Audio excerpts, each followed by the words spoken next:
Hello and welcome to the lab directions video for Physics 35, Physics Lab 5, but conservation of mechanical energy is the lab, regardless of what class you may be seeing this video in. And in this lab, we're going to drop a ball, that's the procedure, and by tracking the motion of that ball as it falls, we're going to explore conservation of energy. Specifically, we're going to explore conservation of gravitational energy and kinetic energy. All right, so there's some background in the lab. I'll let you read that on your own. Maybe you already have before seeing this video. But I definitely want to, in this directions video, get into the procedure. How do we go about the procedure? What are things you should be on the lookout for? How do you make this lab work since you're going to be doing it at home?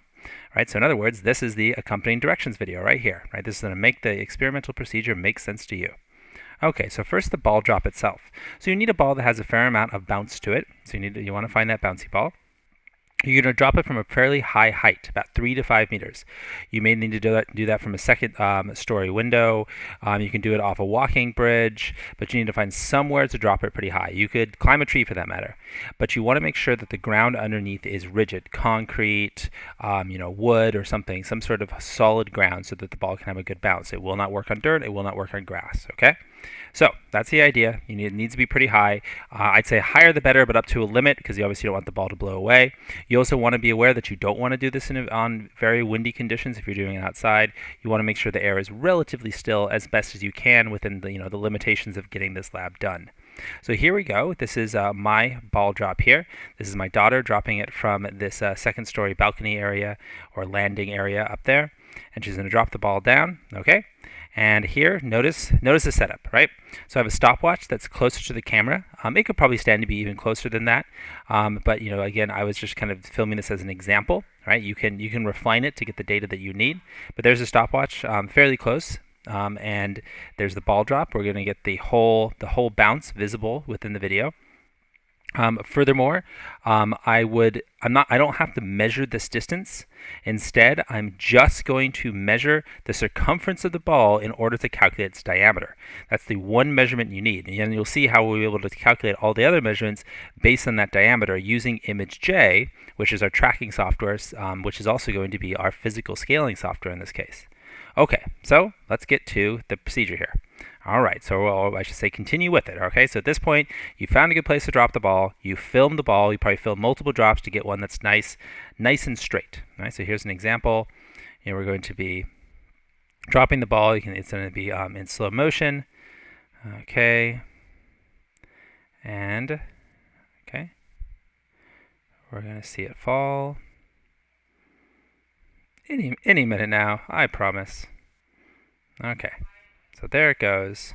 You want to film this in the highest frame rate you can. Usually it's called slow mode in your camera. All right, so we got a real nice bounce there. All right, comes back up to a good height. It's especially nice against that white background. All right, look at that amazing visibility there. All right, and there's bounces. Okay, so we got lots of bounces. All right, now there's basically two things you're going to do. You're going to just track the fall, and then you're going to track the bounces. When you have a video like this, you could potentially just use a single video as long as that video has both a nice fall that's straight and bounces that remain relatively straight as well.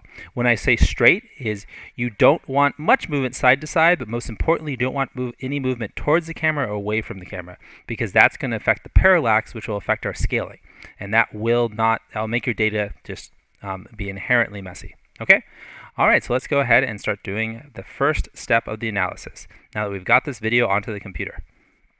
Okay, so what I'm going to do here is I'm just going to choose some frames. I'm just going to show the example of analyzing the drop part.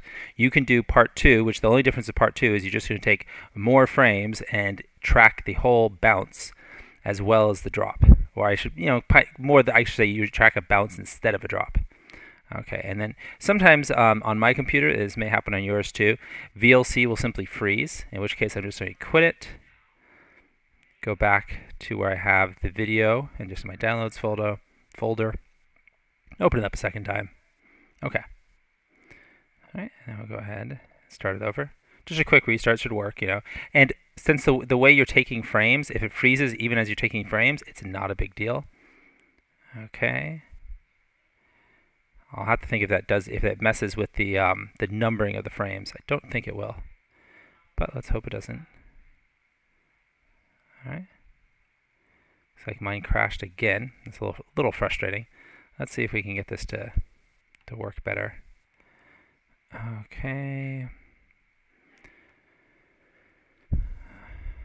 Let's just pause it when we get to a point. Let's see. Jump ahead.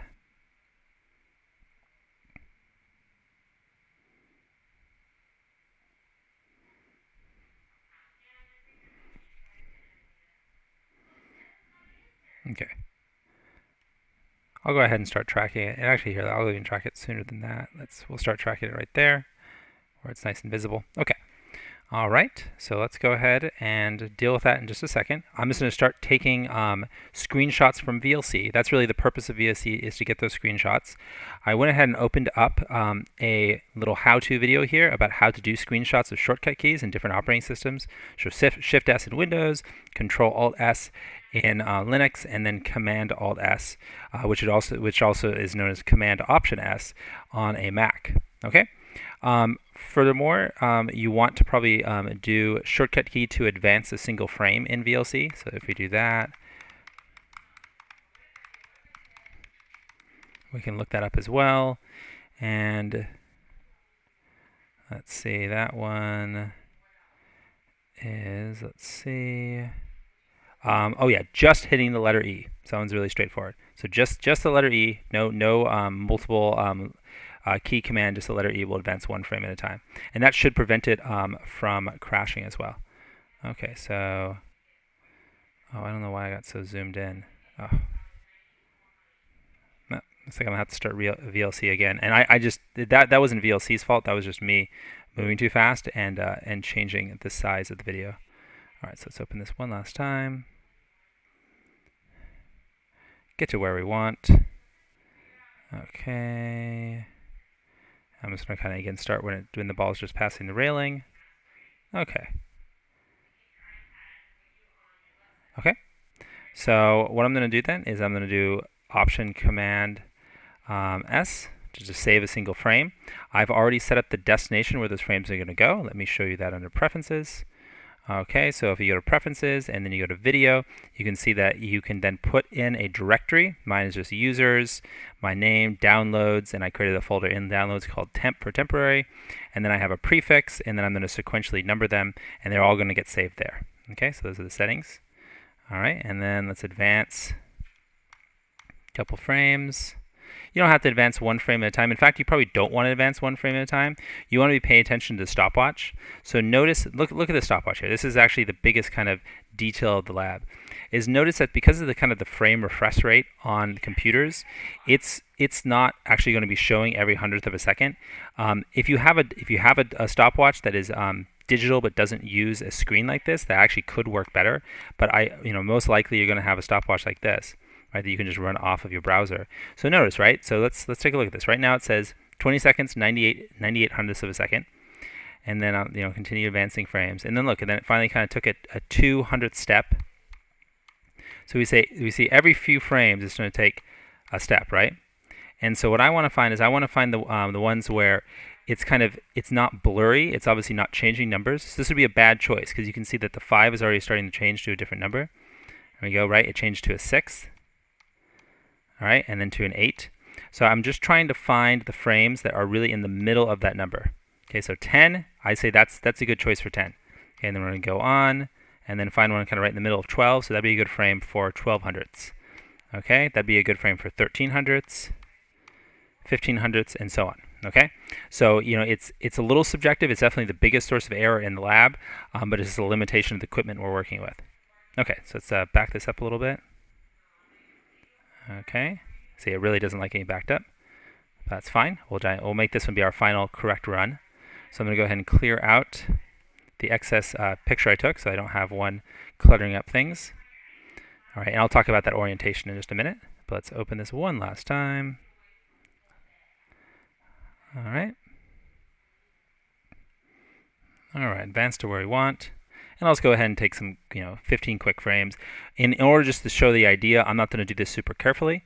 I'm just going to take 15 frames, but again, you hopefully get the idea that you do want to be careful of making sure that you get frames that correspond to well-defined times on your stopwatch with the limitation of the screen refresh rate on your computer. Okay? Ask me if you want more clarification on that idea. Okay, so we got a nice frame to save there. All right, do another one. Another one. Another one. Another one.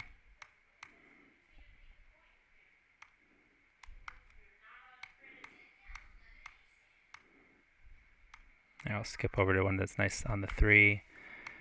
Okay, and you don't even have to do them as quick as this, right? Because I'm not getting much motion here. Okay, you want at least 15. It's actually better if you get some bigger distances. So I'll go ahead and do that. So let's advance to some other times that are nicely well defined here. Let's get 12 where it's not blurry. There, 1200 that is. Sure, let's do that one. It's starting to move more, right? Because it's accelerating.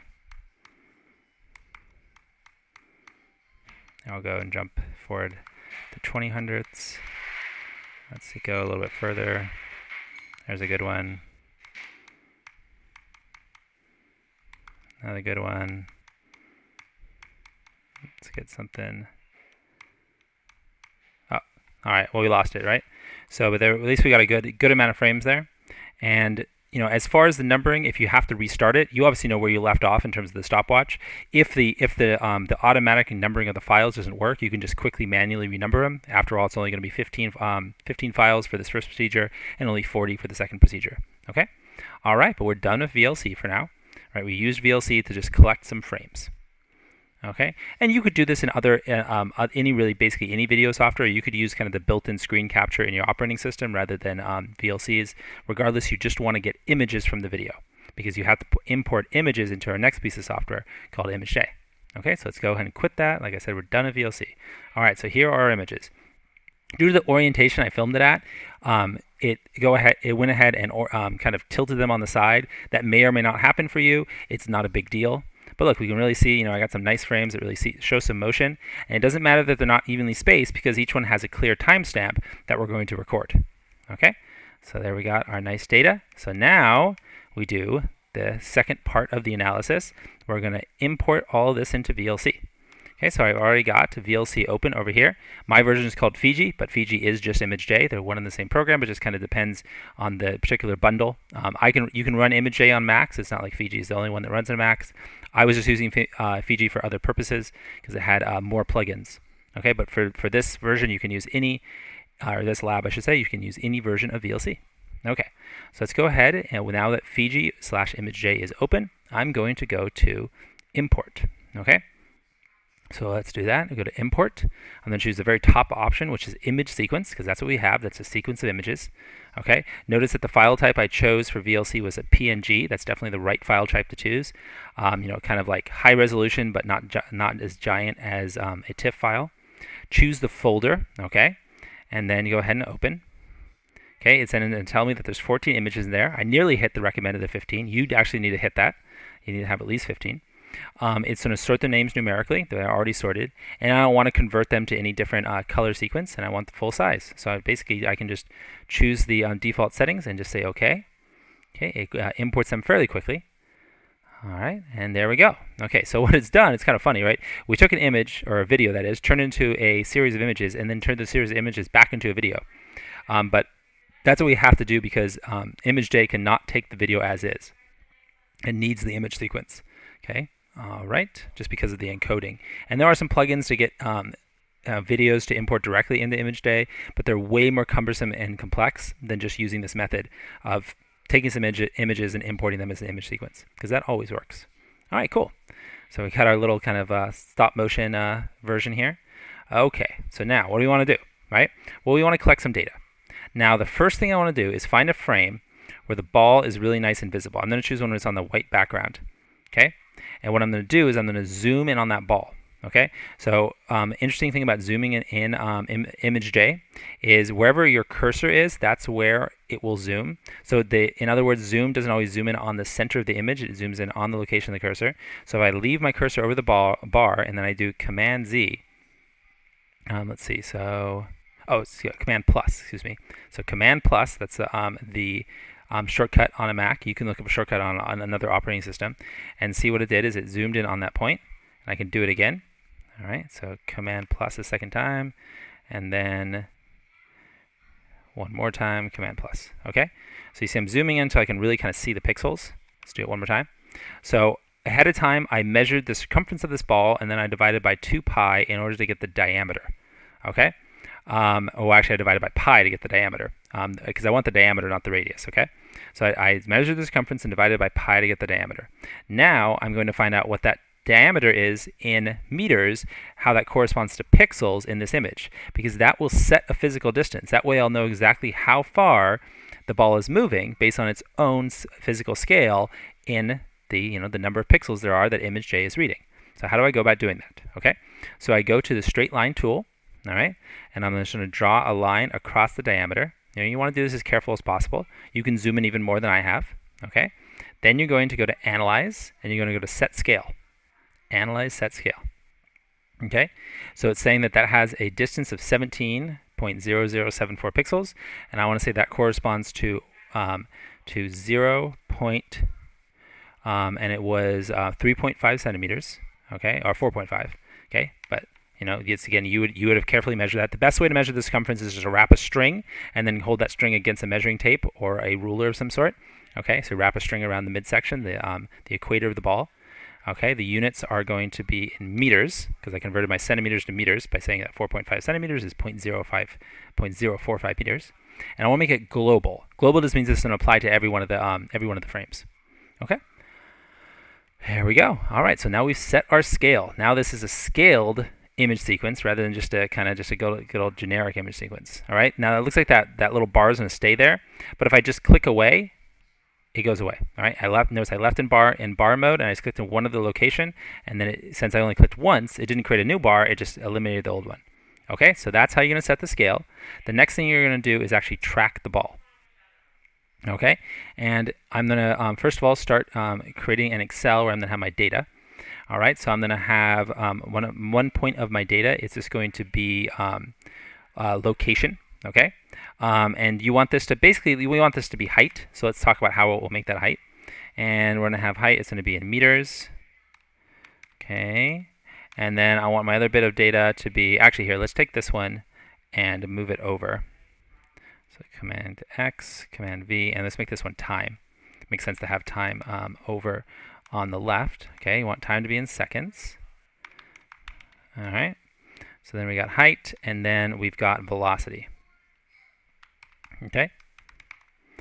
All right, and then this one we want to be in meters per second. Okay, and that one we're actually going to calculate with Excel. We're going to fill in information for the first 2 columns and then use Excel to fill in the 3rd column. Furthermore, the idea with height is we're going to be calculating the height based on the vertical position, but then the total known distance. So a good way of doing that is to measure. So go now that you've set the scale in image J, you could zoom back out with just Command minus, and then you can measure the total height of the drop. Okay, and so then you could just do go back to the bar, measure from where the ball started all the way down to the ground, the impact point. You would do this carefully, and then you could just do Command M. That's going to tell you that distance is 118 centimeters. Okay, and I would just stick with the 3 sig figs due to just the limitations of kind of the pixel measurement of the ball. Right? You saw it wasn't perfect. So that's 118 centimeters is the total height. So make a little note of that. Total drop height is 118 centimeters. Let's see, that doesn't seem right. Let's see. There's definitely more than let's think about that. That's probably because I made the ball diameter too small. That's right. That's right. So I wasn't being careful with using kind of a realistic value for the ball. I was just kind of going off a rough estimate. So let's not save that measurement. Let's make a more realistic measurement for the ball real fast. So I'm going to zoom back in on the ball. That's the thing. I just want to do this as an example. I'm not going to use this data, but I also want it to be confusingly inaccurate. So here, let's measure the diameter of the ball again. We'll go ahead and set the scale. This will just set a new scale that will override the previous one. That's slightly different pixel length because it's not that's the whole limitation, right? When you draw that little line. Again, I could have zoomed in more. I'm going to say instead of that being 4 centimeters, this is rather small, since the ball was a bit larger than that. Let's say, kind of realistically, there's definitely more than a meter. I think. Honestly, that was about probably almost 4 meters, which makes me think that this was probably about 13 centimeters across. Okay? All right. So let's just do that, just to get a more realistic value. Okay? Because again, I didn't carefully measure the ball. You will, however. Okay. So there we go. And now let's do the total height of the drop. From there to there. Okay. And then Command M. Okay? So then we have let's look at our length here. So we have a length of 14.495, 14 meters. Let's see, that's not right either. Okay, let's try this one more time. Let's get rid of this data. Don't save. All right, let's try to get a realistic number here. So let's see. Set the scale. Kind of just backwards reasoning it here. So 13 centimeters, I guess that's a little too... Oh, I put that as 13. Yeah, 13 centimeters is definitely too big. Yeah, I wasn't thinking there. The ball was definitely not almost a tenth of a meter across. That's like the size of not a soccer ball, but definitely that's why the number was too big. Okay, so let's go back to, I think maybe the first measurement was off and that threw me off. So let's make it 6 centimeters, kind of somewhere in the middle. Yeah, sure. Okay. Maybe 5. Okay. So let's try that and see if we can get a reasonable number for the height. Okay, and I may be focused on this too much, but let's just do it one last time. Okay, go down here. You want to make that as straight as possible. We're kind of within the drop of the ball. Okay, and then Command M. Okay, so there we go, 5.75 meters. That's actually probably a little too tall, but at least it's more realistic. Okay, so about 15 feet. Okay, so there we go. That's going to be kind of that's our total height. So 5.75 meters. Actually, I'll go ahead and leave that. So 5.75 meters. Okay. All right. So there we have it in meters. All right. And this is make that obvious that is in meters. Good. Always good to put units on all of your data like that. Okay. And so then when you measure the height, then you can measure the vertical change in position, and then you can compare that to that measurement. Okay. So in other words, you could have one where you basically measure a location, and then just find the change. So I'll show you kind of the measurements of the location, and then you just have to do a little bit of work to then compare that to the total height. Because sure, you could just this height here, this could be like vertical position relative to calling y equals 0 the drop rather than y equals 0 the floor, right? The drop height being y equals 0. That works, but it's less intuitive, right? So that's why you want to do a little bit of kind of background calculation here to make sure that you have a system that makes sense. Calling the floor y equals 0, the ground y equals 0, and then everything above that larger values of y. Okay. And ImageJ has its own coordinate system. I believe it's like like the origin is down in the lower left-hand corner, and everything grows positive up from there. Actually, I think it's it's the upper left-hand corner is 0, and so everything grows positive that goes down, and then everything grows positive that goes to the right. I believe that's correct. The coordinate system, which is unusual, but that's the one that's built into ImageJ. Okay, let's finally do our next analysis step here. So we'll go back to our menu. And we're going to switch over to this tool here. And again, let's get rid of our line. Okay, and we'll switch over to the label tool. Now there's two ones here. You can, if you right-click on it, then you can choose between point tool and multi-point tool. The default when you first install it is going to be multi-point tool, but you want point tool. So I've changed it to point tool. Then I double-click on it, and it gives me an option. I want to auto measure. That way I don't have to hit Control M every time I use this tool. I want auto next slice. That's just an advance to the next frame, which they call slices. I'm going to go ahead and add to the overlay so I can just kind of quickly show it to you. It doesn't really matter one way or another, and you don't have to worry about this ROI manager. Label points, yes, and then show in all slices, yes. All right, so let's go back to the beginning. Okay, and let's start tracking it. So what we're going to do is I'm going to zoom in on it so we can track kind of its center. All right. You can also have like a nice bright spot drawn on your ball. That's always helpful. And look what I'm going to do. I'm going to click right on the center and advance to next frame. And click on the center again, advance to the next frame. Click on the center again, center, center, center, center, center, center, center. Get the idea. Okay, I got to zoom out, zoom back in. Okay, let's do it one more time. Okay, so check it out then. If I zoom out, you'll be able to see all the data points I took. Let's zoom over here. Okay, and then kind of zoom back in on this region. Okay, so I'm just going to drag the bar, and we can see all the data points as we go along. Okay, so that's the overlay, kind of just a nice visual representation of the data you took. Okay, but what you care about is what got saved. So then if we go over to our measurement here, it has the, so that was our first length measurement. But what we care about more are these ones over here, right? This is going to be your X and your Y. The Y isn't changing because the Y is the vertical in the shifted image here, the tilted 90-degree image. The X represents the vertical, right? And we can see that it is growing. So so basically it's going to be this number minus, or the height minus this number is so the total height minus this number is going to be the instantaneous height. Does that make sense? So then, so we can go ahead then and set up a calculation where we have, if we create another column, then do insert, okay, and we'll call this one vertical position. And there's a number of ways you can do this. I just think this is a good intuitive way of doing it. So vertical position, and then we got height, and then I'm just going to put each one in here, just all the X values, okay, and let's just go ahead and just copy these over so I don't have to do them manually, obviously. Okay, and we'll put them kind of out of the way, but the only ones we care about were those X values. So I'll go ahead and take these. All right, I'm going to cut them, put them in vertical position. Okay, and then I'm going to have this calculated height just be the total height minus the vertical position in each case. Okay. All right. Now, is that perfect? No, because it's that's assuming that it started at the very edge of the frame. All right. And so then you would want to then also take into account this distance. I'm not going to, just to be kind of show you an example of a calculation, but you would obviously want to, because that X value is measured relative to the very edge of this frame here, this image, and so obviously this height here we didn't measure for the total height. Now I could have, right? I could have just drawn a line that went from the very edge down to the floor, and that would have been actually a really useful way of using the X data, okay? Or the Y data if your image is not tilted like mine.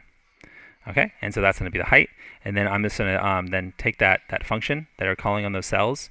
I'm going to do a little trick here, is I'm going to lock the blue cell by putting a $sign in front of both the letter and the number. That means that as I drag the calculation down by dragging on the lower right-hand corner, it will always call on F8, but it will use relative position to call on the cell that's highlighted in red. So that means that by the time I fill in the calculation for C3, it's going to call on B3 and so on.